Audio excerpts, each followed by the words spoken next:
രാഹുൽ ഗാന്ധി നയിച്ച വോട്ടർ യാത്രയ്ക്ക് പിന്തുണയുമായി ദുബായ് ഇൻഗ സ്റ്റേറ്റ് കമ്മിറ്റി ഐക്യദാർഢ്യ സദസ്സ് സംഘടിപ്പിച്ചു. മുൻ എംപിയും AICC അംഗവുമായ രമ്യ ഹരിദാസ് ഉദ്ഘാടനം ചെയ്തു.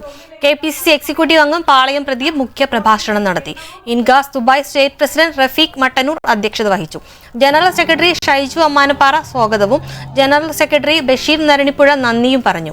നാഷണൽ സ്റ്റേറ്റ് ജില്ലാ ഭാരവാഹികളും പ്രവർത്തകരും ഐക്യദാർഢ്യ സദസ്സിൽ പങ്കെടുത്തു.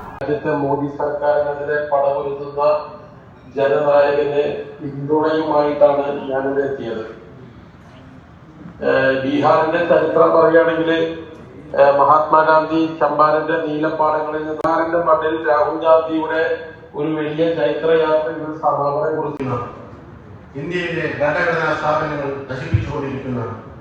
പക്ഷേ ഇന്ന് രാഹുൽ ഗാന്ധി പുറത്തുവിട്ടിരിക്കുന്ന ചില മണ്ഡലങ്ങൾ ലോക്സഭാ തെരഞ്ഞെടുപ്പും അതിനു മുൻപ് നടന്ന നിയമസഭാ തെരഞ്ഞെടുപ്പിലെയും കണക്കുകളും ആ വോട്ട് ചേർത്തിയിരിക്കുന്ന സമയങ്ങളിൽ ഉണ്ടായിരിക്കുന്ന വോട്ടിന്റെ എണ്ണവും തെരഞ്ഞെടുപ്പ് കഴിഞ്ഞപ്പോൾ ആ വോട്ടർ പട്ടികയിൽ നിന്ന് വോട്ട് രേഖപ്പെടുത്തിയെന്ന് പറയുന്ന തെരഞ്ഞെടുപ്പ് കമ്മീഷന്റെ കണക്കും.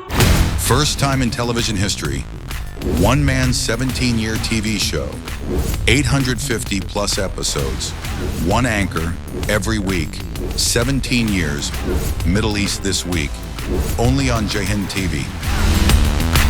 An Elvis Chamar TV show.